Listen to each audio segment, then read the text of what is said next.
அப்படி சங்குவதியை அழைத்து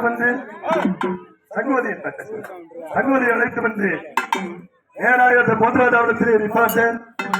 உடனே போர் மன்னனானவர், நான் கேட்ட பெண் இந்த பெண்ணு கிடையாது, நான் சொன்னது ஒரு பொண்ணு, நீ கொண்டாந்து கூப்பிட்டு ஒரு பொண்ணு வேண்டாம் கோவப்படுறாரு. உனக்கு இந்த பெண்ணுக்காக உனக்கு வேற என்ன போடும், இப்போ பசியில கோவம் கிடைக்கிறேன், சாப்பிட்டு வர கோவம் வர சாப்பிட்டு முன்னாடி கோவப்படுறேன். அதனால இப்ப பசி வருகிறையா, சாப்பிட என்ன வேண்டும் என்று பகவான் கேட்டார். எனக்கோ வேண்டும் நான் மலை போல் கும்பம் குன்று போல் மாநிலக்கு மனநலம் போல் ஆட்சிக்கிறார். நம்ம செய்ய வேண்டிய இந்த முறையை போத்தாது 12 மணி ஆட்சி போனா அது மலை போல் கும்பம் கல கும்பம். அதே முகாகும் ஐயா கொஞ்சம் அமைதியாக கொஞ்சம் நேரம் கொஞ்சம் அமைதியாருங்களா.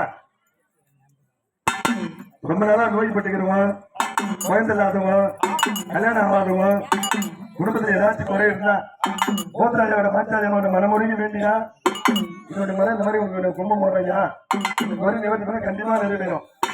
எவ்வளவு பேர் பார்த்து வந்துடும். அதனால நேரம் அந்த பெண்ணு வந்துட்டு இந்த பெண் ஒரு கும்பம் குன்று ஒரு நாடுகளுக்கு மனவர் ஒரு ஆட்டைக்காரா கொடுத்தால் இந்த பெண்ணை திருமணம் செய்வேன். இல்லை எங்க நாட்டுக்கு நாயகத்தை வச்சு அதே பண்ண விட்டாரு போத்ராஜா. உடனே பகவான் என்ன செய்தாரு, கூப்பிட்டாரு நேரா சோழ மரமலை வச்சாரு. மலை போர் கும்பம் கேட்டாரு, மலை மேல கும்ப வச்சாரு. குண்டு போர் மாவிலை கேட்டாரு, குண்டு மலை கும்ப ஒரு மாவிலை வச்சாரு.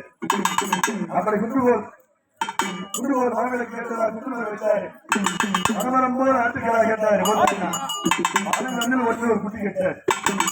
நம்ம கேட்டது ஒண்ணு குடுக்கிட்டு ஒண்ணு மாயாவன சண்டை போடுறாரு.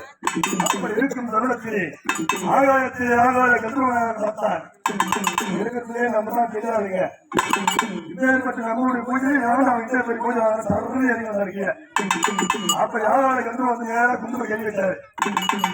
நம்ம போதாது கேட்ட பொருள் ஒண்ணு குடுக்கிற பொருள் ஒண்ணு கோபத்துக்கிறாரு.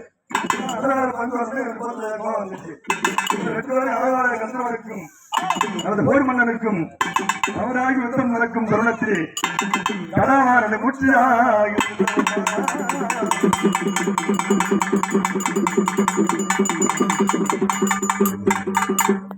அப்படி கதா போட்டு